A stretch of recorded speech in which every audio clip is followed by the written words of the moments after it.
Hey beautiful people, if you'd like to receive 20% off your order of Elder Scrolls Online, Wolfenstein the New Order, Dark Souls 2, or Wildstar, please visit the description below this video.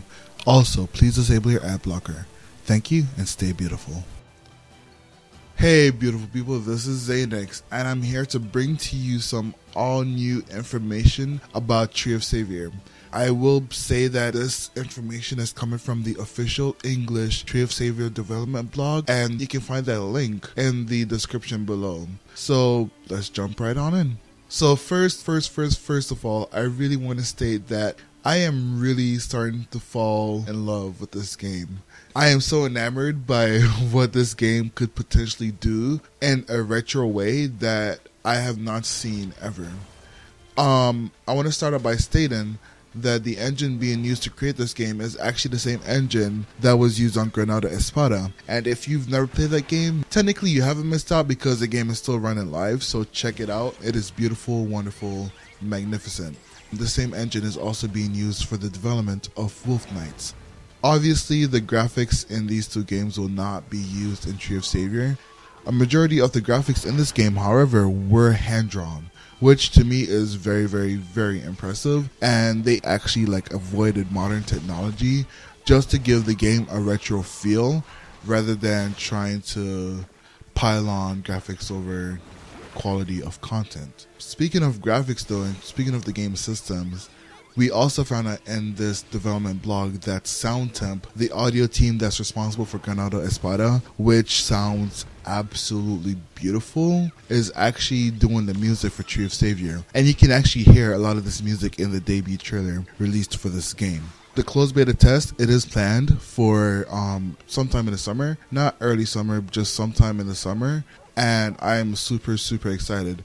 As of the posting of the Q&A on the English blog, the game is 70% ready towards the closed beta test. And in the closed beta test, there's actually going to be about 2 full weeks of content in the game. Now, what they mean by 70% is that they've actually piled on a ton of content into the game. What they're really wanting to focus on are the systems, the user interface, how certain systems work, just to kind of iron out the kinks that the focused group test revealed to them this past February. If you'd like to receive 20% off your order of Elder Scrolls Online, Wolfenstein the New Order, Dark Souls 2, or Wildstar, please visit the description below this video. Thank you and stay beautiful. Now comes my worries. The blog states that the default movement state for the characters will be running, and that there's actually going to be a stamina system in which when it's depleted, the character will begin to walk. Dashing is actually also going to be available for certain classes, but it's gonna be like an instant dodge system.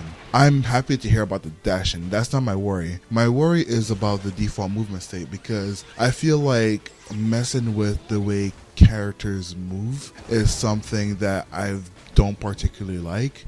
The one instance that really comes into my head was with RuneScape, in which you could run based on a stamina system, and it depends on the amount of weight that you're carrying and how much stamina you have, whatever. I don't really like systems like that. I kind of like my default movement state to either be like one solid speed, or maybe like a speed that continually grows the higher I level. So I'm kind of worried about that. Even though this game is going for a retro look and a retro feel, it actually might be semi-outdated in the character customization, because they stated that the character customization is going to be limited to your class, your gender, and your hairstyle. They're also taking into consideration allowing you to customize your eye color, but that's as far as it's gonna go. My thought is, okay, that's cool, because I don't love Ragnarok Online's customization, but for what that game is and considering how long that game came out, it's pretty cool. And even in that game, you can actually change your outfit color. So for Tree of Savior, even if you can only change your outfit color for your class outfit, why not make that possible? They might, but they might not. However, there is the costume system, which by the closed beta test, they'll have over 50 cosmetic outfits that is not limited to your character or your gender or your class. So it's just going to be completely cosmetic. It's not going to have any sets to them. They're just going to be for cosmetic looks, which I am pretty excited about. That's as far as like my worries for the game. Now, this video does not cover every single thing about this interview, which is actually very, very impressive. It's like a 16-17 question Q&A, which covers many different aspects of the game that I think is worth a read.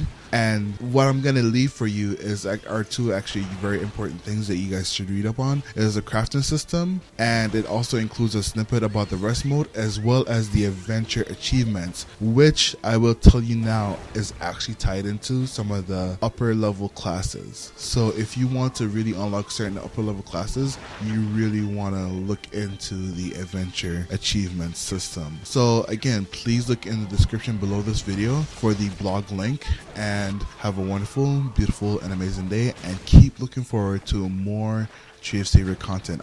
If you enjoyed this video, please click the thumbs up button and subscribe to my channel. Also, please check the video on the left and right for more awesome Tree of Savior content.